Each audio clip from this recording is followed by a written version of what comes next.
Wildlife photography is a fantastic hobby, but like most hobbies, it can get very expensive, especially if you want to capture those detailed close-ups like you see on social media. But did you know that you can capture amazing wildlife close-ups using just your iPhone?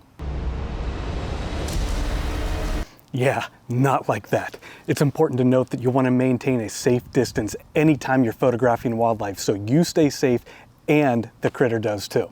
In this video, I'll show a fun way to capture wildlife close-ups safely using only your iPhone. First, I recommend using the Lightroom app. You can download it for free in your app store, and it's great because it has a camera function, but then you can also edit your images right there within the app as well. So you'll be able to add a crop if you want to get a little bit closer to your subject, and you'll be able to make some lighting and color adjustments as well. You'll need this wireless camera remote shutter for smartphones. I got a 2-pack on Amazon for under 10 bucks. I'll leave a link in the description down below. You'll need a way to set up your phone, and a cheap tripod along with a camera mount should do the trick unless you have more of a MacGyver style approach. It doesn't have to be anything real expensive. Now before you frame up your shot, you're going to want to make a few adjustments in your camera settings. Under display and brightness, switch auto lock to never. This will prevent your phone from going to sleep while you wait for the critters to show up. I also like to switch the display to always on. Also, make sure that the Bluetooth for the remote is turned on. Now you're ready to frame up your shot. Now I have a full video that details how I set up my small backyard for bird photography that I'll link in the description below.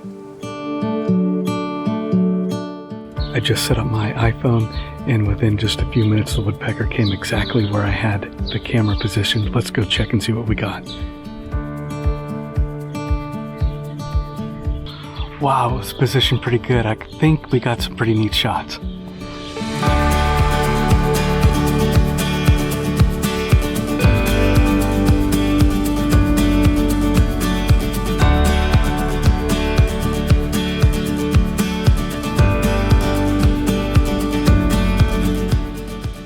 So after experimenting with natural perches and things like that, I thought that it might be fun to set up a little bit of a scene. So I found a picnic table on Amazon for chipmunks and squirrels, and I set that up on a stump that we have in our backyard, and I waited and waited for a chipmunk to arrive.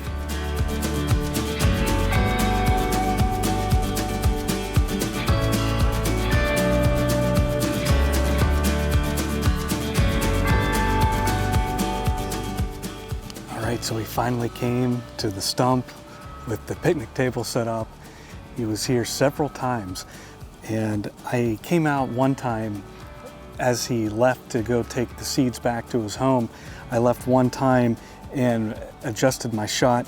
I didn't really want to get the downspout in the shot that I have over here, but I kind of decided that, you know what, this is my backyard. It's kind of neat to have my backyard's elements in these kinds of shots anyway.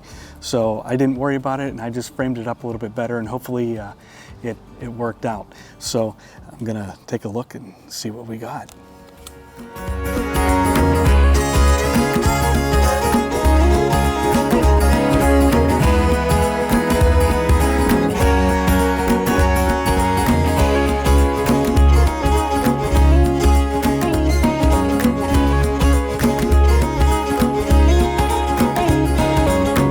You'll have to experiment with how far away you can be from the phone to still have connection with the remote. Now I've been able to sit up here on my deck and enjoy the scenery. I've been able to shoot inside of the house and make it work there. But I think that sometimes you need a particular angle for this remote to work properly. So when a critter does show up, it's best to shoot as many shots as possible because wildlife is not exactly going to pose for the camera.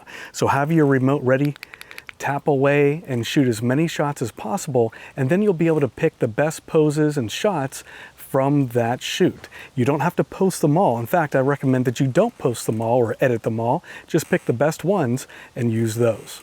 I hope that this video gives you some inspiration to try iPhone wildlife photography, whether you're a professional or someone who's just starting out.